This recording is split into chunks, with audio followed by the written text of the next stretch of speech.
Hey everyone, sorry I haven't posted in a while. It's been a pretty crazy couple, well, more than a couple of weeks of work.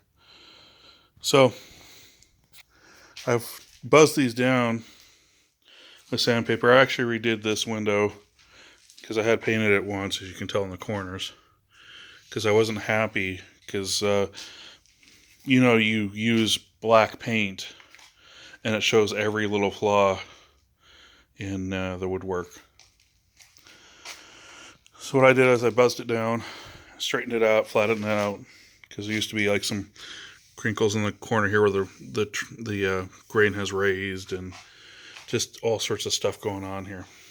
So here's what I did.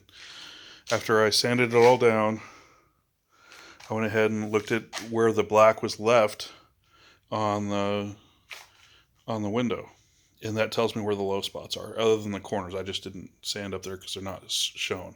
No one's going to see them because they're hidden behind trim, unless this window's down, and then they'll see the corners. But anyway, so what I've used is Menards happen to have a sale on the wood filler. This is indoor outdoor.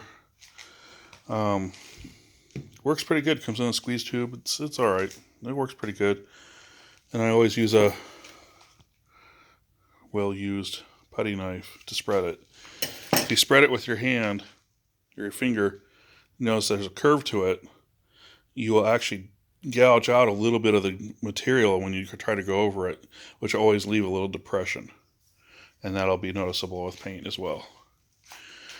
Some people say, well, it's the third floor, so why are you putting so much effort into the third floor? Because I don't want to do this again for a while. It's a pain to paint all these windows and get them back up into snuff and really take care of the house that way. So I want to do it right the first time, and I'm taking some recommendations from other sites, because like everyone else who's doing these, there's always tricks and tips that everyone else has that they're sharing online, and it works good for them. Basically, what I need to get before I can paint them again, I have this stuff. It's Penetrol. And with turpentine, you can go ahead and basically mop brush it on to the bare wood. And it actually allows for the stain or the primer to bite in there just a little bit further and really protect the wood. The stuff I'm using now, the paint-wise, is let me grab it.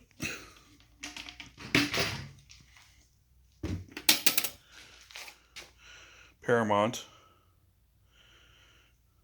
by Pittsburgh. This is just what they have at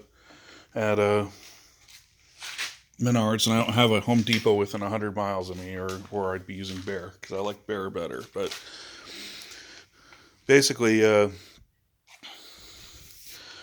you mop on the penetrating oil, let it dry until it's tacky, and then you can paint right over the tacky, and it works pretty good. Plus, that extra oil-based primer, which is what it is. Can's a little dented, it fell out of the bag. But this is the oil-based primer I'm having to use. I don't have a choice. I don't have any other primers unless I order it online, and shipping's a nightmare. But anyway, basically what I did here is I applied the wood filler wherever the paint was left over. So you can see here, there was paint left over here. I filled it. There's some stuff here. I filled it. This isn't a divot so much as just transition. I'm not worried about that. That one got filled. This is what happens when you fill them. Because this window was exposed to a lot of weather. So there's all sorts of chips and stuff out of it. It could have been from when they originally made it. Chances are it was because it's been exposed to the weather.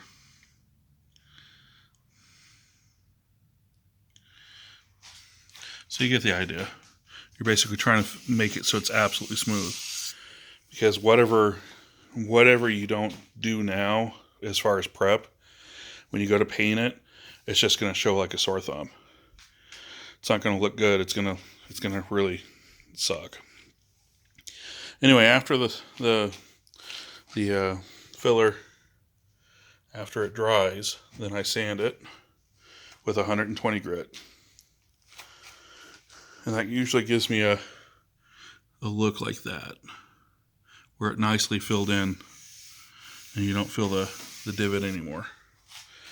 Now you're saying, why didn't I fill in this screw hole? Or a nail hole. It's hidden. So really, the only thing that shows is where this difference in color is on the window. So that's hidden behind there. You can see it really well there too.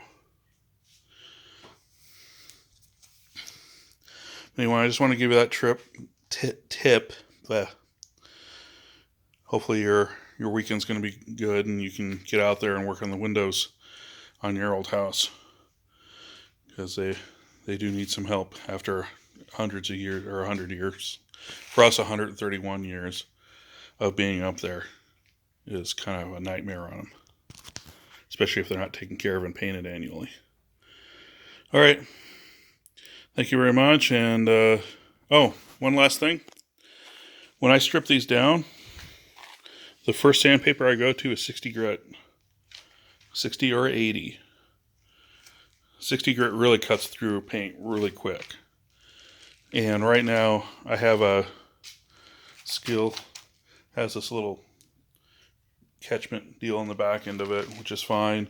But I also wear a mask. Let me get that. Excuse my dirty garage. It's just filled with sawdust. HEPA mask. Whenever I sand. This one's cool because it has a little vacuum built into it and actually sucks up the sawdust. It's what you see in the back of it.